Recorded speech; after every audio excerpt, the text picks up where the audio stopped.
الشیطان الرجیم بسم اللہ الرحمن الرحیم۔ میرا نام سید قمبر علی اور قمبر میرا تخلص ہے۔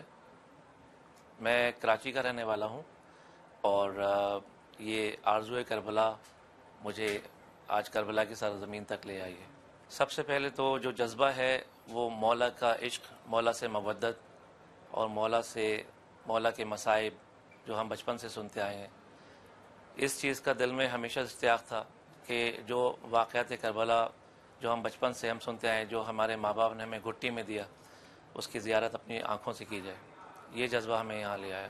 میں یہ سمجھتا ہوں کہ کربلا کی زیارت ہمیں درس دیتی ہے اس بات کا، صلہ رحمی کا، بھائی چارگی کا، محبت کا، ایک دوسرے کا خیال رکھنے کا، اور یہی انسانیت کا سب سے بڑا سبق ہے کہ اپنے سے ان لوگوں کو جو کچلے ہوئے ہیں، پسے ہوئے ہیں، ان کا ہاتھ تھاما جائے اور ان کا اپنے ساتھ لے کے چلا جائے۔ دلی کیفیت یقیناً اس وقت بہت شدید ہوتی ہے جب میری اہلیہ اور میرے بچوں نے میرے ساتھ زیارت کے لیے آنا تھا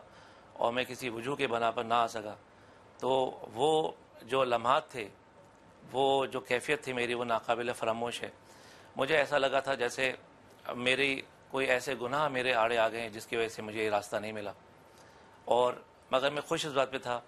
کہ میری نمائندگی میرے بچے اور میری اہلیہ کر رہے تھے، اور انہوں نے جو میرے لیے دعا کی، وہ دعا کی مقبولیت ہے کہ آج مولا عباس نے مجھے بلا لیا ہے۔ مذہب اہل بیت کی خدمت ہر مومن کا فرض ہے، اور وہ اس کی سب سے بڑی جو ترکیب ہے وہ یہ ہے کہ ائمہ کے کہے ہوئے باتوں کو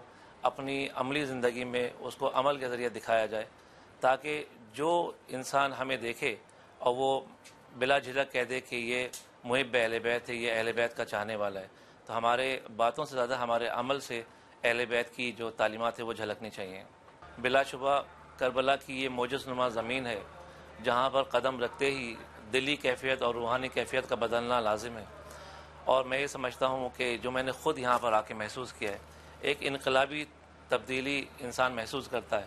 اور اپنے گناہوں پہ نادم اور پشیمان ہوتا ہے، اور یہ عہد کر کے جاتا ہے مولا کے بارگاہ سے کہ وہ آنے والی زندگی، اپنی رہتی زندگی، وہ تعلیمات محمد و آل محمد کے مطابق گزارے گا۔ میں نے ایسے کئی معجزات دیکھے ہیں کہ ایسے لا ابالی اشخاص جنہوں نے کربلا کا قصد کیا اور واپس جب وہ آئے ہیں تو وہ پہلے جیسے نہ تھے، ان کی زندگی میں انقلابی تبدیلیاں آئیں،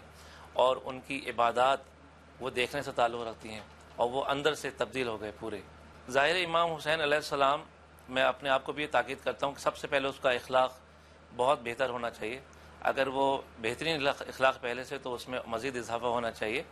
اور اس کا دل نرم ہونا چاہیے، اس کے جذبات بہت اچھے ہونے چاہیے لوگوں کے لیے، اور لوگوں سے سلوک بہت اچھا ہونا چاہیے۔ میرے ساتھ عرفہ کے دن کی بات ہے کہ یہاں پر ایک جمع غفیر تھا زائرین کا، اور بہت زیادہ لوگوں کی تعداد